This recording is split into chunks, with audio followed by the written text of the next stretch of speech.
امام حسین علیہ السلام نے حج کو عمرے میں تبدیل کیوں کیا؟ ان کا بیسیکلی مقصد یہ تھا کہ کوئی قتل و غارت، کوئی جو یہ چاہتے ہیں یہاں پہ ہو جائے، تو لہٰذا میں نہیں یہ چاہتا میرے خون سے یہ زمین رنگین ہو۔ شام غریبوں کو لے کے طرح طرح کے وہ جو ہے نا وہ اپنے ذہن میں انہوں نے کچھ باتیں سجائی ہوئی ہیں، تو اس کو بھی تھوڑا واضح کر دیں پلیز۔ کچھ لوگ ہم میں سے ایسے ہیں جو کہتے ہیں کہ یزید کا اس تمام قصے سے کوئی تعلق نہیں ہے، بلکہ وہ مبرہ ہے اس چیز سے۔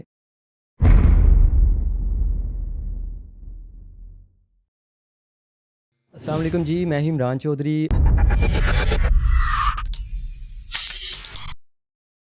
اور آپ دیکھ رہے ہیں ہمارا چینل کالے لیڑے۔ آج کا جو ہمارا پوڈ کاسٹ ہے وہ محرم الحرام کے مہینے کے بارے میں ہے۔ تو ہماری کوشش ہوتی ہے کہ ہم اپنے پلیٹ فارم سے کچھ اس طرح کا لوگوں تک پہنچا سکیں جس میں تفرقہ نہ ہو، کسی کو تنقید کا نشانہ نہ بنائیں۔ تو آج کا جو ہمارا مین ٹاپک ہے وہ ہے، اس میں ہم بات کریں گے کہ محرم الحرام کے جو اصل مقاصد ہیں وہ کیا ہیں، اور محرم الحرام کا مہینہ اس میں ہمیں جو چیزیں کرنے والی ہیں وہ کیا چیزیں ہیں، ایک چیز۔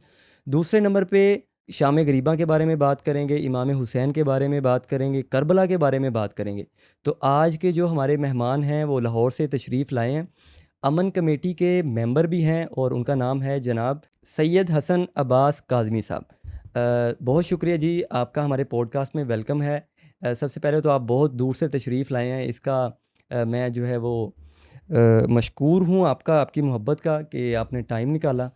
تو آج جو سب سے میرا پہلا سوال ہے وہ یہ ہے کہ امام حسین علیہ السلام نے مدینہ کیوں چھوڑا اور کوفہ جانے کا انتخاب کیوں کیا؟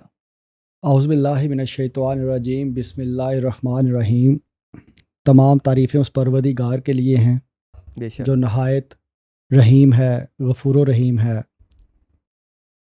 عمران بھائی، میں تو پہلے آپ کا شکریہ ادا کرنا چاہوں گا۔ میں بڑے عرصے سے آپ کو جانتا ہوں، آپ اتحاد بین المسلمین کے لیے بڑا کام کر رہے ہیں، اللہ آپ کو اس کی جزائے خیر دے۔ جی آمین۔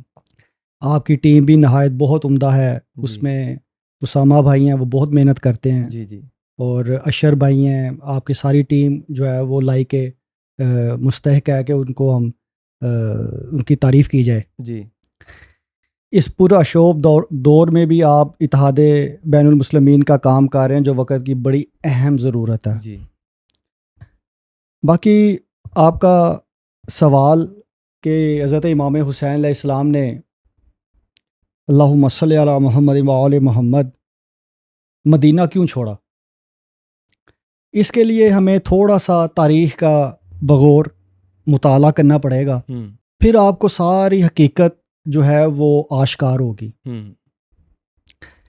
امام حسین علیہ السلام مدینے میں بڑے امن سے اپنی فیملی کے ساتھ رہ رہے تھے۔ جب یزید کو خلیفہ نامزد کیا گیا اور اس کو اقتدار دیا گیا، تو یزید نے سب سے پہلے جو کام کیا وہ یہ کیا کہ اس دور کے جو جید بزرگ تھے ان سے بیعت لی جائے۔ اچھا۔ اس میں ایک امام حسین علیہ السلام، ایک جناب حضرت عمر کے بیٹے عبداللہ ابن عمر، انہوں نے جو پیغام بھیجا وہ مدینے میں اس وقت جو گورنر تھا یزید کی طرف سے اپوائنٹڈ، اس کا نام تھا ولید۔ ولید نے 26 رجب کو حضرت امام حسین علیہ السلام کو پیغام بھیجا کہ آپ دربار میں میری بات سن جائیں۔ حضرت امام حسین علیہ السلام نے تمام ہاشمی نوجوانوں کو ساتھ لیا اور ان کو لے کے آپ ولید کے دربار میں آئے۔ ہماری جو آج کل کی جنریشن ہے اس کو یہ باتیں ضرور پتہ ہونی چاہیے، ہاں جی، تاکہ ان کو پتہ چلے کہ امام حسین کا جو سفر کربلا ہے وہ اس کے پیچھے کیا ریزنز تھی۔ جب ولید نے 26 رجب کو امام حسین علیہ السلام کو بلایا اور کہا کہ یزید یہ چاہتا ہے کہ آپ اس کی بیعت کر لیں، جس پر امام حسین علیہ السلام نے کہا کہ مجھ جیسا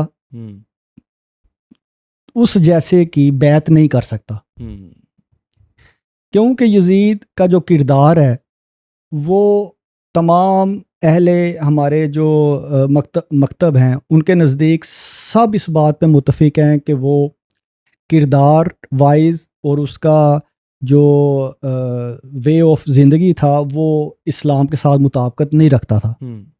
تو یہ کیسے ہو سکتا تھا کہ رسالت مآب کے نواسے دین جن کے گھر میں آیا ہے وہ ان کی بیعت کر لیں؟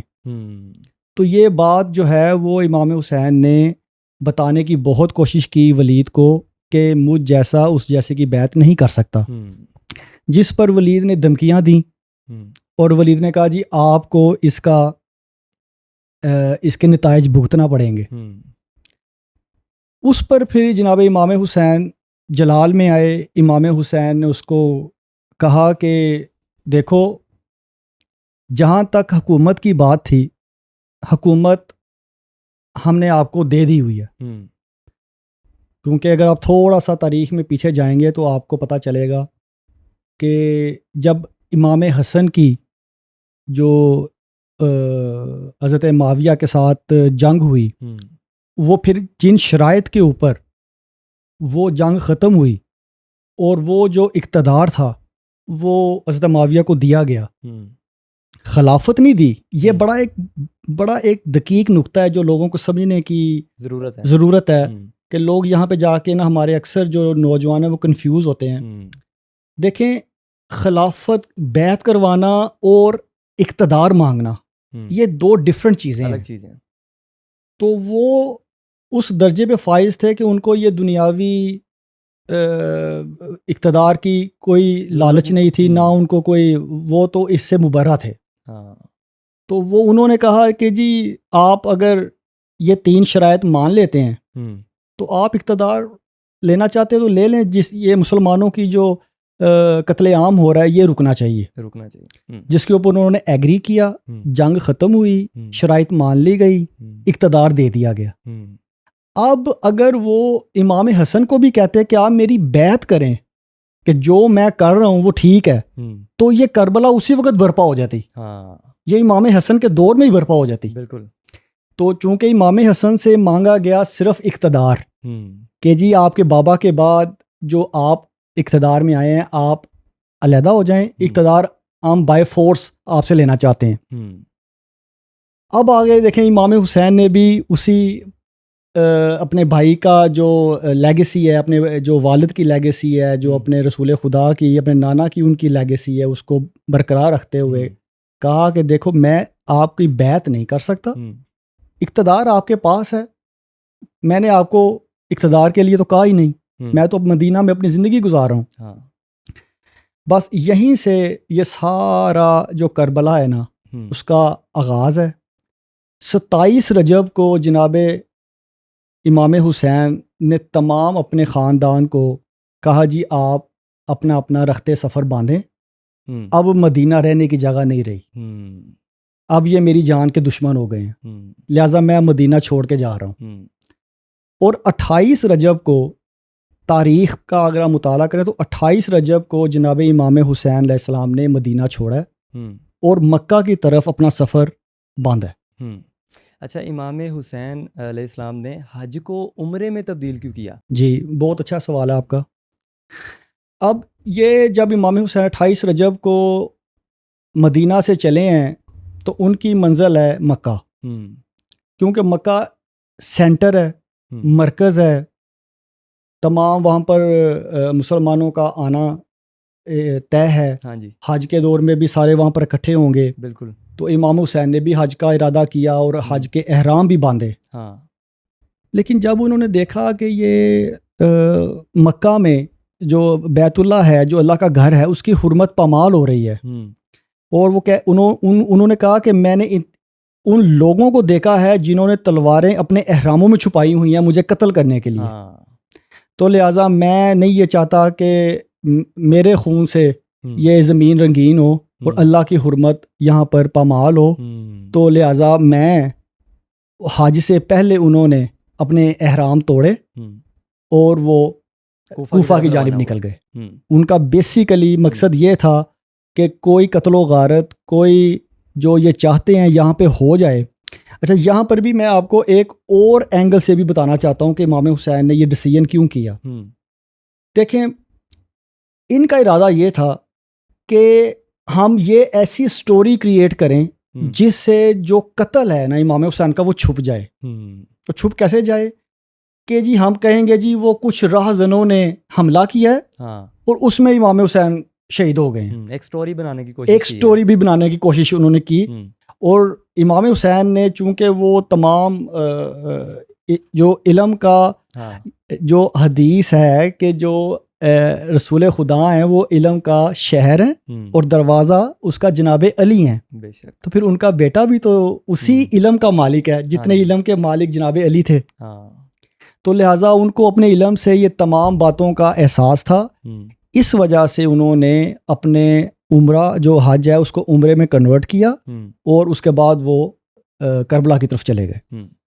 اچھا کوفیوں نے تو بڑے شوق سے ان کو جو ہے وہ خط بھی لکھے اور ان کو بلانا چاہا، لیکن بعد میں جب یہ ساری چیزیں طے ہو چکی تھی ان کا جو جذبہ تھا کہ امام حسین کو وہ بلاتے یا ان کے ساتھ کچھ مذاکرات کرتے، لیکن بعد میں وہ پیچھے ہو گئے. یہ کیا سین چلا ان کے ساتھ؟ جی یہ بھی بالکل صحیح بات ہے کہ اس میں بھی میں آپ کو تھوڑا سا تاریخ میں پیچھے لے کے جانا چاہوں گا. بالکل ڈیٹیل میں بتائیں تاکہ کوئی کنسیپٹ جو ہے وہ کلیئر ہو. دیکھیں حضرت علی نے کوفہ کو اپنا پایا تخت کیوں بنایا تھا؟ اس سے پہلے جناب عثمان جو تھے وہ مدینہ میں تھے. ٹھیک ہے جی. اس سے پہلے جناب عمر جو تھے وہ بھی مدینہ میں تھے. اسی طرح جناب تو حضرت علی نے اس روایت کو ختم کر کے تو کوفہ جا کے اپنا دارالخلافہ کیوں بنایا؟ وہ اس لیے کہ ایک تو جو کوفہ ہے نا وہ ان بیٹوین ہے شام اور ادھر سے سعودی عرب، یہ اس وقت جو حجاز تھا اس کے درمیان میں. اور وہاں کی جو شورشیں تھیں، وہاں پہ جو سازشیں تھیں، وہاں پر جو لوگوں کا وے آف آپ کہہ لیں کہ رہنے کا جو سٹائل تھا وہ اسی طرح کا ہی تھا. تو حضرت علی نے یہ مناسب سمجھا کہ میں ان تمام سازشوں کا جو مقابلہ ہے وہ کوفہ میں بیٹھ کے بہتر طریقے سے کر سکتا ہوں. تو اس لیے انہوں نے وہ اپنے کیپٹل جو ہے وہ کوفہ کو بنایا. اسی لیے امام حسین نے سمجھتے تھے کہ وہاں سے جو مجھے خطوط آ رہے ہیں اپنی سپورٹ کے لیے جو کہ تاریخ کا حصہ ہیں، اس میں لوگ یہ لکھ رہے تھے کہ جی ہم آپ کی مدد کرنے کو تیار ہیں، آپ ہمارے پاس آئیں. تو ایک نیچرلی ایک رد عمل ہوتا ہے کہ جہاں سے سپورٹ آ رہی ہوتی ہے آدمی اس طرف رخ کرتا ہے. ایسا ہی. تو امام حسین نے بھی جب دیکھا کہ مجھے اتنے ہزاروں خطوط کوفہ کے رہنے والے بھیج رہے ہیں اور میری سپورٹ کے لیے مدد کے لیے اب مجھے پکار رہے ہیں تو مجھے وہاں پر جانا چاہیے. لیکن دیکھیں یہاں پر بھی میں تھوڑا سا آپ کو اور چیزیں بھی اس میں بہت ایکسپلین کرنے والی ہیں. مجھے بتائیں کیا امام حسین علیہ السلام لشکر لے کے مدینہ سے نکلے تھے؟ نہیں. جو تو لڑنے کے لیے نکلتا ہے وہ تو لشکر لے کے نکلتا ہے تیاری کے ساتھ. وہ اپنے بچوں کو اپنی عورتوں کو لے کے تو کبھی بھی نہیں نکلتا. تو اس کا مطلب ہے کہ انٹینشنز کلیئر تھیں کہ امام حسین کسی قسم کے جنگ و جدل کے لیے نہیں جا رہے. ہاں جی. امام حسین کو مدینے میں رہنا تنگ کر دیا گیا تھا، جیسے میں نے آپ کو ولید کا تمام اس کا بتایا قصہ. تو وہ اس لیے وہ کوفہ جانا چاہتے تھے کہ شاید کوفہ میں جا کے وہاں پر میری سپورٹ ہے تو وہاں پر میں کچھ عرصہ قیام کروں. لیکن اب جو واقعہ کربلا ہے وہ یہ تو ایک عوامل ہیں جو آپ کے سامنے ایک ظاہری طور پر آ رہے ہیں کہ امام حسین پہلے مدینہ سے مکہ گئے ہیں اور مکہ سے پھر وہ کوفہ گئے ہیں. لیکن یہ جو واقعہ کربلا کا جو تذکرہ ہے یہ رسول خدا نے 61 ہجری 61 سال پہلے کر دیا تھا. ہاں جی. کہ میرا یہ نواسہ جو ہے وہ قربانی دے گا. کیونکہ ان کے علم میں اللہ تعالیٰ کی طرف سے یہ علم دے دیا گیا تھا کہ آپ کا یہ جو نواسہ ہے وہ کربلا میں شہید ہوگا. حضرت جبرائیل علیہ السلام نے آ کے آپ کو آ کے یہ وحی بھی دی اور آپ کو آ کے یہ سنایا بھی. اور جس پر جو ہے وہ میں آپ کو ایک چھوٹا سا اس کا واقعہ بھی سنا دیتا ہوں کہ جناب بی بی فاطمہ بھی موجود ہیں، رسول خدا بھی موجود ہیں.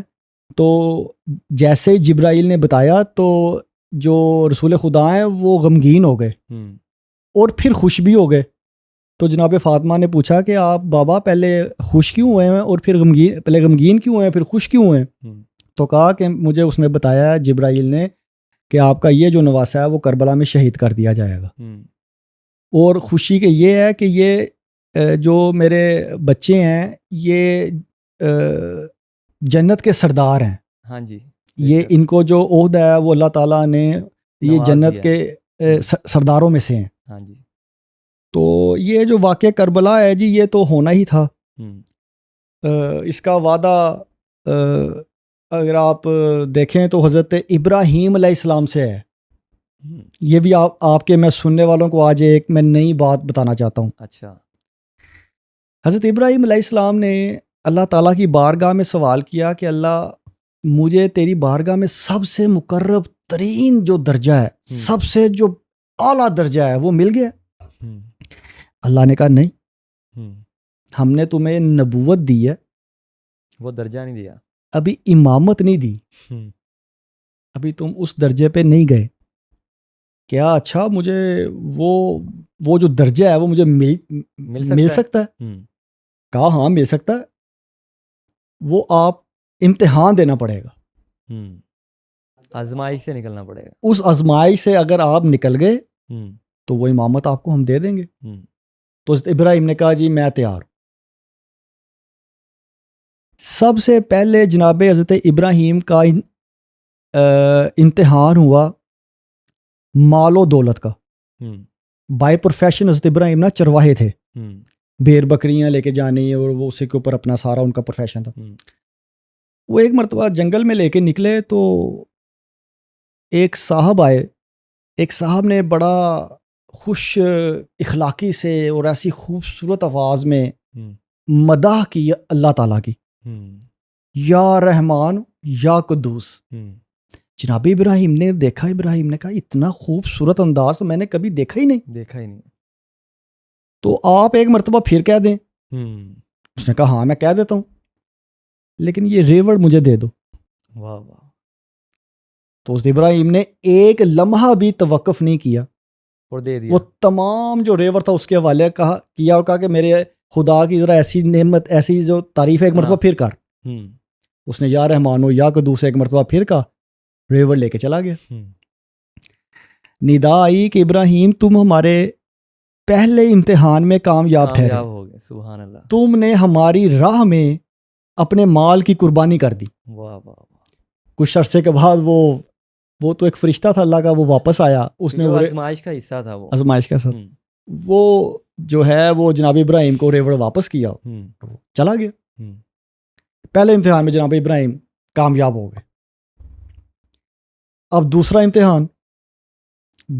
امتحان اللہ تعالیٰ نے لیا حضرت ابراہیم کی جان کا.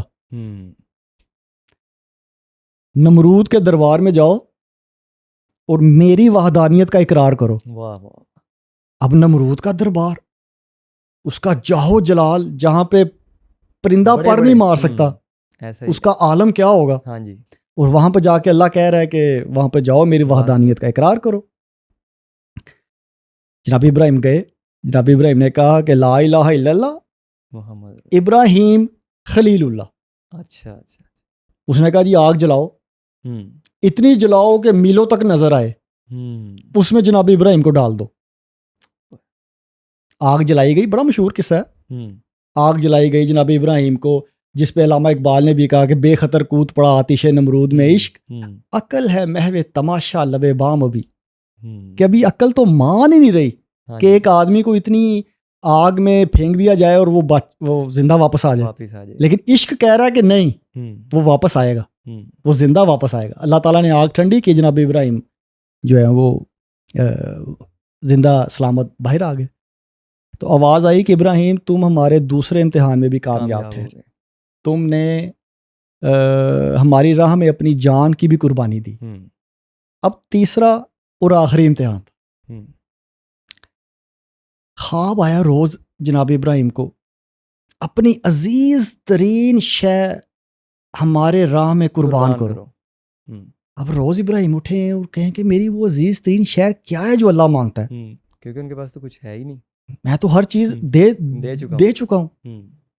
تو پھر ان کو خیال آیا کہ نہیں، یہ میری اولاد میری سب سے عزیز ترین شے ہے، تو میرا اللہ جو ہے نا وہ اسماعیل کی قربانی مانگتا ہے. یہ جناب اسماعیل کو اب لے کے جانا تھا قربانی کے لیے. اب یہاں بھی بڑی خوبصورت اور بڑی لطیف بات ہے جو میں آپ کو بتانا چاہتا ہوں. بی بی ہاجرہ کو کہا کہ اس کو تیار کرو، میں اپنے دوست سے ملوانے لے کے جانا چاہتا ہوں. یہ نہیں کہا کہ میں ذبح کرنے لے کے جانا چاہتا ہوں. یہ نہیں کہا. کیوں؟ کہ ماں ہے، نہ جانے دے اپنے بیٹے کو. تو جھوٹ بھی نہیں بولنا چاہتے کیونکہ اللہ کے نبی ہیں. تو خلیل اللہ تو ہے نا، دوست، اللہ کے دوست تو ہیں نا. بالکل. تو کہا کہ جی میں اپنے دوست سے ملوانا چاہتا ہوں، تو آج اس کو تیار کر دو. جناب اسماعیل کو تیار کر دیا جناب بی بی ہاجرہ نے. وہ لے آئے. جناب اسماعیل کو ضرور بیان کیا کہ مجھے یہ خواب ہے اور اللہ تعالیٰ مجھ سے یہ قربانی مانگتا ہے، جس پہ جناب اسماعیل نے کہا جی آپ وہ خواب پورا کریں، آپ مجھے ثابت قدم پائیں گے. چھری چلی، چھری چل گئی. جناب ابراہیم نے اپنا جو امتحان تھا وہ پورا کیا ہے، لیکن بحکم خدا جناب اسماعیل جو ہیں وہ سامنے کھڑے ہیں اور نیچے جو ہے وہ دمبا ہے. تو آواز آئی کہ ابراہیم تم ہمارے تیسرے امتحان میں بھی کامیاب ٹھہرے. ہم امامت تمہاری ذریت میں دیں گے لیکن ظالمین کو نہیں. جو صالحین ہوں گے ان کو امامت ملے گی. اور یہ جو ذبح عظیم ہم چھوڑ رہے ہیں یہ ہم لیں گے، یہ ہم کربلا میں لیں گے. تو یہ جو امام حسین کی جو ذبح عظیم ہے وہ پھر کربلا میں لی گئی. پھر یہ امامت کا جو تاج ہے وہ رسول خدا کے سر پہ جو ہے وہ سجا. تو یہ میں آپ کے ناظرین کو یہ بتانا چاہتا تھا کہ یہ اس جو فلسفہ شہادت ہے قربانی کا، اس کے پیچھے جو ہے وہ یہ کربلا کے ساتھ منسلک ہے یہ چیز. اچھا، اس میں نا یزید کا جو ہے وہ بڑا کردار ہے. کچھ لوگ ہم میں سے ایسے ہیں جو کہتے ہیں کہ یزید کا اس تمام قصے سے کوئی تعلق نہیں ہے بلکہ وہ مبرہ ہے اس چیز سے. تو یہ کنسیپٹ بھی کلیئر کریں کہ یزید جو ہے وہ کتنا بڑا دشمن تھا. Absolutely bullshit. میں عمران بھائی آپ کو بتاؤں، دیکھیں جو لوگ یہ نظریہ رکھتے ہیں یہ لوگ یہ نظریہ یہ رکھتے ہیں، ہاں، تو میں کبھی کبھی یہ سوچتا ہوں کہ وہ روز محشر کیا جواب رسول خدا کے سامنے کیسے پیش ہوں گے. کیا انہوں نے مرنا نہیں ہے؟ کیا انہوں نے اللہ تعالیٰ کے حضور پیش نہیں ہونا؟ وہ یزید کو مبرہ کرتے ہیں اس لیے کہ وہ صرف یزید کو مبرہ نہیں کرتے، وہ یزید سے ریلیٹڈ جتنے بھی رشتے ہیں وہ سب کو مبرہ کرنا چاہتے ہیں. تو یہ بات سوچنے کی بھی ہے، لمحہ فکریہ بھی ہے اور سمجھنے کی بھی ہے. ہاں جی. دیکھیں حالات و واقعات کربلا کے اگر آپ دیکھیں، اس میں جو عمر سعد ہے وہ حضرت سعد بن ابی وقاص کا بیٹا ہے جو فاتح ایران تھے. بہت بڑے صحابی تھے، بڑی ان کی خدمات تھیں، اور امام حسین کے بچپن کے ساتھی بھی تھے، آپس میں یہ کھیلتے بھی تھے گلیوں میں. تو ایسا نہیں تھا کہ عمر ابن سعد کو جناب امام حسین کی عظمت کا پتہ نہیں تھا، اس کو سب پتہ تھا. لیکن اس کو جو سپہ سالار بنایا گیا کربلا میں، امام حسین کو شہید کرنے کا ٹاسک دیا گیا، اس کے عوض اس کو کیا لالچ دی گئی یہ بھی تو لوگوں کو پتہ ہونا چاہیے. یہ چیز غور طلب ہے. اس کو لالچ یہ دی گئی کہ ملک رے تمہارے حوالے کی جائے گی اگر تم امام حسین کو شہید کر دو تو. اب وہ جو رے کا پروانہ ہے حکومت کا، وہ یزید کے علاوہ کون دے سکتا تھا؟ کس کے پاس اختیار تھا؟ کسی کے پاس نہیں. وہ تو نہ ابن زیاد دے سکتا تھا، نہ شمر دے سکتا تھا، نہ کوئی اور کوفے کا گورنر دے سکتا تھا، نہ کوئی مدینے کا. وہ تو مرکز تو تھا شام میں یزید کے پاس، تو یزید ہی اس کو دے سکتا تھا. ہاں جی. تو یزید نے اس کو یہ یزید کو مبرہ کر دیتے ہیں. پھر اس کے بعد جناب بی بی زینب کا جو سفر شام ہے، جو کربلا کے بعد شام غریبہ کے بعد شروع ہوا ہے، پہلے کوفہ دربار میں، اور پھر کوفہ سے سارے تمام آل رسول کو، بچوں کو قیدی بنا کے ان کے اوپر ظلم کر کے، چھوٹے چھوٹے بچوں کے اوپر اتنے منو وزنی زنجیریں ڈال کے، جناب امام سجاد کو قید کر کے، تو جب شام کو سجایا گیا ہے اور شام کے دربار کو سجایا گیا ہے اور وہاں پر 72 گھنٹے بی بی کھڑی رہی ہیں، پھر اس کے بعد دربار میں ان کو پیش کیا گیا ہے. وہاں پر تمام نہ صرف مسلم بلکہ غیر مسلم سفیر اور امراء اور تمام موجود تھے. تو کیا انہوں نے رسول زادیوں کو وہاں پر دیکھا نہیں؟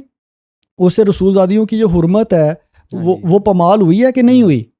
تو وہ یزید کے دربار میں ہوئی ہے یا وہ یزید کے دربار میں نہیں ہوئی؟ تو یہ لوگوں کو ایجوکیٹ بھی کرنا چاہیے. اور یہ کچھ جو شر پسند لوگ ہیں جو یہ بار بار یہ پروپیگنڈا کر رہے ہیں کہ نہیں جی یزید کا قصور نہیں تھا، وہ ان کے اس نظریے کی نفی کرنی چاہیے. ہاں جی. تو اور پھر دیکھیں جنت کے جو سردار ہیں، اب تمام مسلمان تمام اعمال سر انجام دے رہے ہیں کس لیے؟ کہ اے اللہ ہمیں جنت میں بھیج دے. تو جنت کی جو کنجی ہے وہ تو سردار جو جنت ہیں وہ تو امام حسین اور امام حسن ہیں. ہاں جی. تو کیسے آپ وہ اگر آپ یزید کا آپ دفاع کر رہے ہیں تو آپ کیسے یہ ایکسپیکٹ کر رہے ہیں کہ آپ جنت میں جائیں گے؟ آپ چاہے سارا زندگی نمازیں پڑھتے رہیں اور روزے رکھتے رہیں، وہ آپ کے کسی کام نہیں آئیں گی. بالکل. جی ہاں. اچھا، اس موضوع کو ہم لے کے چلتے ہیں شام غریبہ کی طرف. جی ہاں. اس کے بارے میں بھی جس طرح یزید کے بارے میں کچھ الگ الگ رائے رکھی جاتی ہیں، اس طرح کچھ جگہوں پر کچھ لوگوں کے ذہنوں میں اس کا کنسیپٹ بھی کچھ عجیب قسم کا ہے. شام غریبوں کو لے کے طرح طرح کے وہ جو ہے نا وہ اپنے ذہن میں انہوں نے کچھ باتیں سجائی ہوئی ہیں. تو اس کو بھی تھوڑا واضح کر دیں پلیز. دیکھو عمران، بالکل صحیح کہہ رہے ہو آپ. یہ بھی ایک بہت بڑا پروپیگنڈا کیا گیا. ہاں جی. اور اس کا جو بیسک مقصد ہے نا، بیسک ہے کیا شام غریبہ؟ جی وہ میں آپ کو شام غریبہ کا بھی بتاتا ہوں. لیکن اس کا جو بیسک مقصد ہے نا ایسی باتوں کو کرنے کا، وہ یہ ہے کہ عزاداری امام حسین سے لوگوں کو متنفر کیا جائے. ایسی ایسی کہانیاں گھڑی جائیں، ایسا کانٹینٹ کریٹ کیا جائے، مواد ایسا لوگوں کے ذہنوں میں، بچوں کے ذہنوں میں ڈالا جائے، ان کے مائنڈ واش کیے جائیں. جی ہاں، تاکہ لوگ نہ جائیں، نہ عزاداری امام حسین کو سنیں، نہ وہ مصائب سنیں، نہ اور ان سے وہ متنفر رہیں. دیکھیں جب 10 محرم گزر گئی، آل رسول کو ذبح کر دیا گیا. جناب امام علی اصغر 6 ماہ کے بچے کو نہیں انہوں نے بخشا. آپ ان کے مظالم کو پڑھیں تو صحیح. ایک عام انسان تو وہ برداشت نہیں کر سکتا.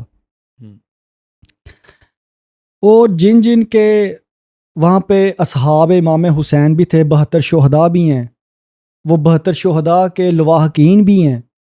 کسی کی وہاں پہ والدہ ہے، کسی کی وہاں پہ بیگم ہے، جناب بی بی زینب ہیں، جناب حضرت سجاد ہیں. اب جب تمام ان کے وارثین جا بجا ان کے لاشیں بکھرے پڑے ہیں کربلا کی ریت پر، اور رات ہو گئی، انہوں نے کہا جی خیام جو جتنے بھی خیمے ہیں نا امام حسین کے، ان سب کو جلا دو. وہ انہوں نے سب نے وہ کربلا پہ جو رات آئی اس وقت سب حملہ کیا، تمام جو خیمے تھے وہ جلا دیے گئے. اب وہ تمام جو وارثین ہیں وہ ایک جگہ ریت کے ٹیلے کے پاس جمع ہوئے، اور تمام نے اپنے اپنے شہداء کو یاد کیا اور آنسو بہائے.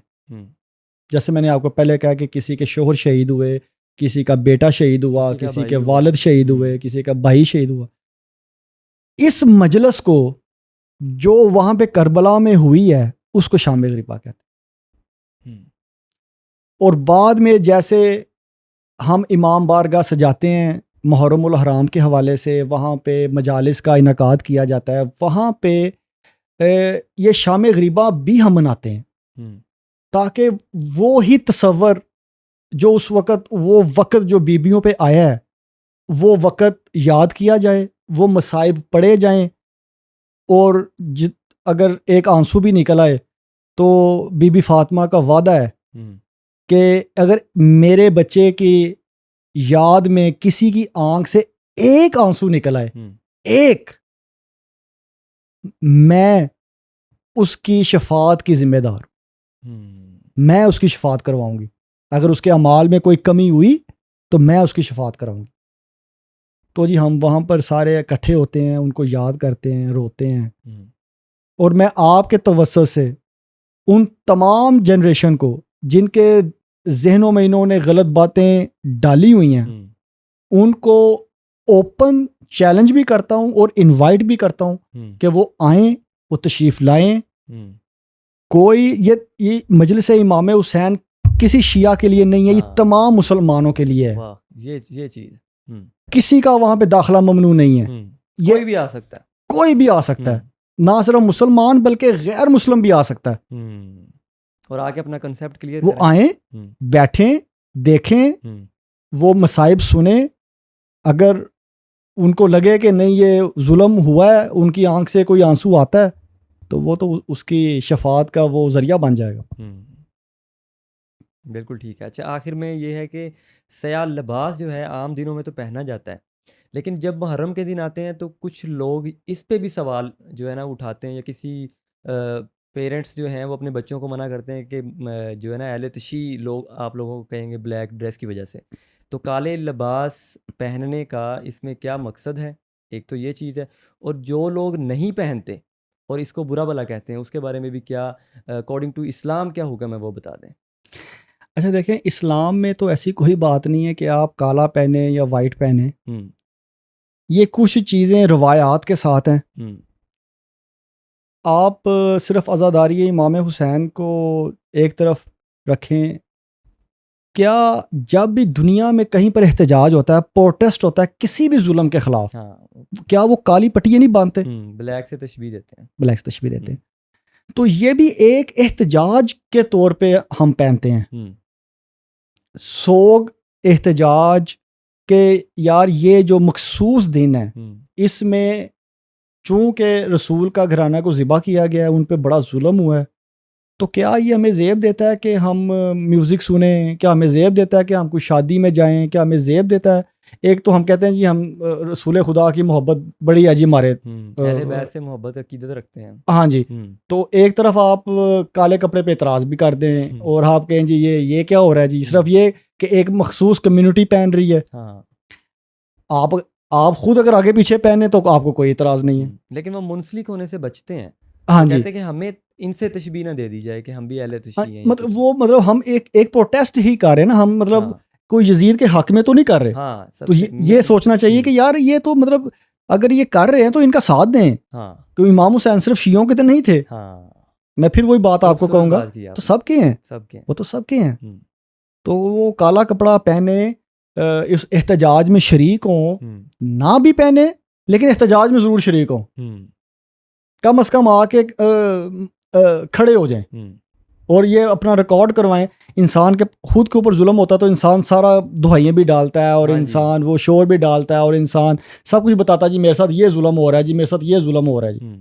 تو جب نواسے رسول کے ساتھ ظلم ہوا ہے تو اگر اس کے لیے آپ آ کے آپ کھڑے ہو جائیں گے تو آپ کی شان میں کوئی فرق نہیں پڑے۔ لیکن یہ اس طرح بھی ہے کہ آپ لوگوں میں بھی کچھ جو آپ لوگوں کے امام ہیں یا کچھ جو مجتہدین ہیں یا علماء ہیں ان کی بات کر، اس میں بھی کچھ یہ ہے کہ بلیک ڈریس نہیں پہنتے، وائٹ پہنتے ہیں 10 محرم کو بھی، ہاں اور جی، یہ میں دیکھ چکا ہوں، ہاں جی، وائٹ اس کا کوئی خاص دیکھیں فرق نہیں پڑتا اس میں ایک تو یہ لکھنؤ سے بھی جو شیعت کا جو بیسیکلی جو ماخذ ہے نا ہندوستان میں، ہاں جی، وہ لکھنؤ سے ہے، اور جو لکھنؤ ہے وہ نجف سے لیتا تھا، اچھا، عراق سے جتنی بھی تعلیمات ہوتی تھیں۔ تو اگر آپ دیکھیں تو وہ جو لکھنؤ کا لباس تھا نا جی، وہ آج بھی اگر آپ کسی کو دیکھیں تو وہ کالی اچکن، ہاں جی، وائٹ آپ نے دیکھا ہوگا پاجامہ اور جنا کیپ، وہ آہستہ آہستہ چونکہ وقت تبدیل ہو رہا ہے تو وہ اب وہ بڑا ریئر آپ کو نظر آئے گا، لیکن ایک وقت تھا کہ ہر بندہ یہ پہنتا تھا. تو اب جیسے جیسے لوگ ایوالو ہوتے ہیں، سوسائٹی ایوالو ہوتی ہے تو لوگ جو ہیں وہ کرتے ہیں نئی چیزوں کو، تو وہ ہاں جی وہ آپ وائٹ پہن لیں بلیک پہن لیں وہ کوئی فرق نہیں پڑتا. اچھا، آخر میں ہمیں پیغام دیں کہ ہمیں محرم الحرام کا کس طرح سے احترام کرنا چاہیے اور اس میں محاسبہ کیا کرنا ہے ہم نے. ہاں یہ عمران ویری گڈ کویسچن، آپ نے بہت اچھا سوال کیا ہے. دیکھیں تزکیہ نفس بہت ضروری ہے. امام حسین علیہ السلام نے بھی جو قربانی دی ہے، دیکھیں وہ آپ ان کی قربانی کو سمجھیں. تو محرم جب آتا ہے تو آپ دیکھیں کہ محرم کے حوالے سے ایک تو جو بھی آل رسول کے اوپر ظلم ہوا ہے اس کے پروٹیسٹ کا حصہ بنے محرم میں. یہ مت سوچیں کہ یہ صرف شیعوں کا ہی ایک لیبل ہے جی، وہ امام حسین کا وہ 10 محرم منائیں گے، ہم نے نہیں منانا، اور ہم نے ناران چلے جانا 3 دن کے لیے چھٹی آ رہی ہے 9-10 محرم کی. لوگ کرتے ہیں ایسے. تو وہ مطلب خدارہ ان دنوں میں نہ کیجیے. میری آپ کے چینل کے ذریعے سے یہ توسط سے یہ ریکویسٹ ہے کہ یہ بڑے دن ہیں، بڑے متبرک دن ہیں، ان میں اپنی دعاؤں کو مانگیں، اپنی حاجات کو مانگیں. جس کو جو بھی ہے وہ اپنا منت مانگے، وہ دیکھیں آپ کی کیسے یہ پوری ہوتی. اس مقصد کو پورا کرنا چاہیے. واسطہ دیں جناب آل محمد کا واسطہ دیں، امام حسین کا واسطہ دیں، جناب علی اصغر کا واسطہ دیں، جناب بی بی زینب کی چادر کا واسطہ دیں. دیکھیں کیسے آپ کی دعا قبول ہوتی ہے. تو یہ بڑے خوش قسمت لوگ ہیں جو یہ ان دنوں کو یہ مطلب ان دنوں کو وہ حاصل کرتے ہیں اور پھر وہ اپنی خواہشات کو پورا کروائیں. یہ وہ دین ہے. تو ایک تو سادگی ویسے بھی ایک ہے کہ جی سادگی سے کیسے زندگی گزارنی چاہیے، لیکن ان دنوں میں ہم نے اپنے بزرگوں کو دیکھا ہوا ہے کہ جب یہ دن آتے تھے نا جی، جو 4 پائیے ہیں ان کو بھی الٹا کر دیا جاتا تھا کہ زمین پہ بیٹھو، کرسیوں پہ بھی نہ بیٹھو. ادب کا مقام ہے نا، یہ ادب کا مقام ہے. اور جو آپ ایون کہ آپ کو جو چیز اچھی لگی ہے کھانے پینے کی، آپ وہ بھی ترک کریں، سادہ غذا لیں. یہ 7 محرم کو تو پانی خیر بند نہیں ہوا، پانی بند ہوا ہے 4 محرم کو. اچھا 7 محرم کو خیموں میں پانی ختم ہو گیا تھا جو جمع کیا ہوا تھا. پھر 7 سے 8 9 اور 10 پانی نہیں تھا، اور بچے التش کی صدائیں بلند کرتے تھے اتنی گرمی میں.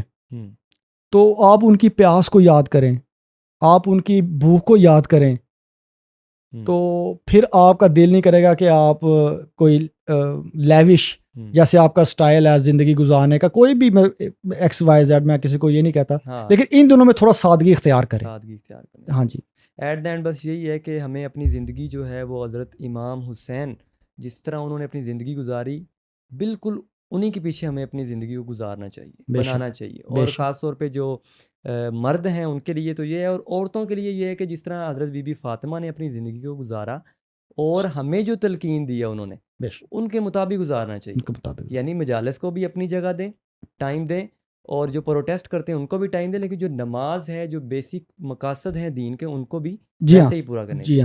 اللہ تعالیٰ آپ کو آسانیاں پیدا فرمائے اور آسانیاں تقسیم کرنے کا. تھینک یو جی، بہت شکریہ آپ نے مجھے بلایا، اور آپ کی محبتوں کا بہت بہت شکریہ. بہت شکریہ.